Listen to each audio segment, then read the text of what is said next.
Telereportaje. El Papa Francisco bendijo y felicitó a Joe Biden.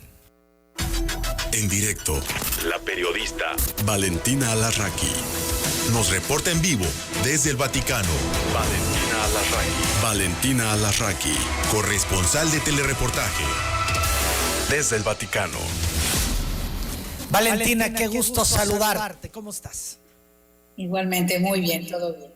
Me da gusto. Oye, pues esto del Papa y la comunicación con Biden, el presidente electo de Estados Unidos.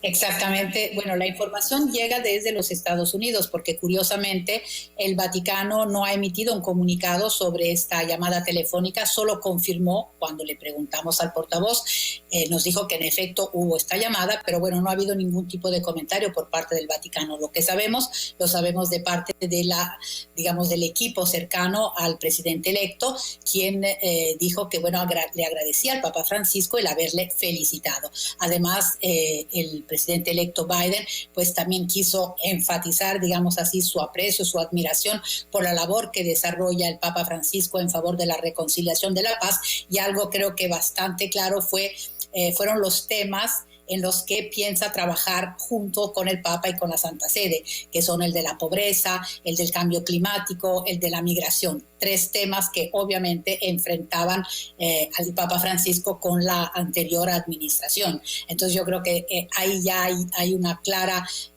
un síntoma claro, digamos así, de cuál es el terreno común en el que van a trabajar pues el presidente electo y la Santa Sede.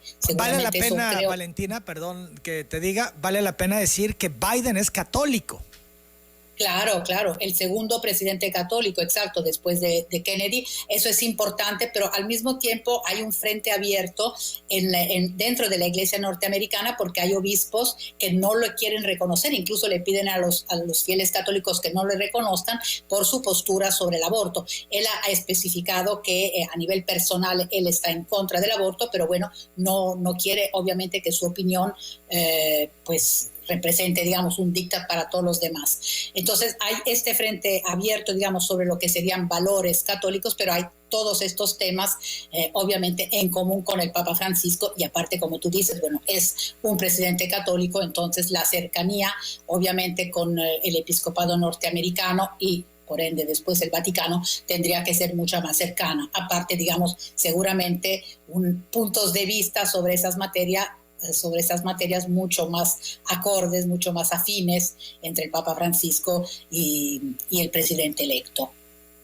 Sí, es interesante. De hecho, son las 8:48. El panorama ahora de COVID en Italia se ha complicado. De hecho, ha superado a México en casos sí. Cuando parecía que ya traían la fórmula que estaba afectando a los demás países de Europa. Italia se dispara en casos. Pues no hay fórmula mágica, evidentemente. Hemos superado aquí el 1,000,000 de casos, eso es fuerte. Solo ayer hubo 38,000 nuevos casos, 636 fallecidos. La situación es crítica, sobre todo por lo que se refiere a los hospitales. Hay regiones, como siempre, sobre todo las regiones del norte, pero ya no es como en la primera fase. Ahora el COVID está en todo el país, en todas las regiones italianas, de alguna manera, con mayor o menor gravedad, pero la situación en los hospitales es bastante crítica.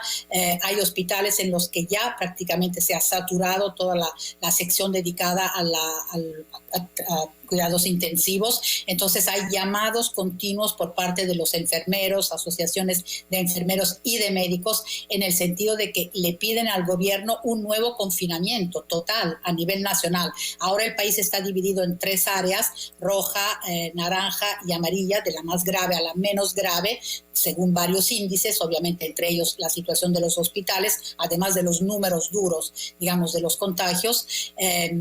Pero bueno, hasta este momento el gobierno solo está cambiándole de color a las regiones dependiendo de la situación y adoptando medidas un poco más restrictivas, sobre todo los fines de semana. Por ejemplo, cierres de centros comerciales, plazas, calles de la movida cerradas, además de todas las medidas que ya sabemos, que ya hemos platicado, de que no puede circular después de las 10 de la noche, restaurantes, cafeterías, todo cerrado después de las 6 de la tarde, en fin, de lo que ya hemos platicado. Así que bueno, por el momento el gobierno gobierno italiano sigue diciendo que quisiera evitar un nuevo confinamiento total como el que vivimos en marzo del año pasado, marzo-abril del año pasado, por motivos económicos, obviamente, porque la situación económica está muy complicada y un nuevo confinamiento obviamente representaría un problema muy, muy serio. Pero bueno, tenemos la sensación de que se va cambiando todo de hora en hora. Hay un comité técnico científico que está constantemente monitoreando la situación. Se habla ya de la vacuna. El comisario extraordinario para la COVID informó que va a haber las primeras vacunas, llegarán a finales de enero. Aquí para Italia habrá 1.700.000 dosis y serán las primeras personas en ser vacunadas serán los operadores sanitarios y las personas ancianas que presentan más fragilidad, más vulnerabilidad. Bien, pues es un escenario complicado, sin duda, el que están viviendo en estos momentos en Italia. Yo agradezco mucho tu reporte, Valentina. Fuerte abrazo. Igualmente, muchísimas gracias. Valentina Alasraqui. Valentina Alasraqui, corresponsal de Telereportaje, reportó desde el Vaticano. Llegan las mejores promociones a Gasolineras Orsan de hoy al 20 de noviembre. Acude y recibe en tu tarjeta O Plus Reward puntos al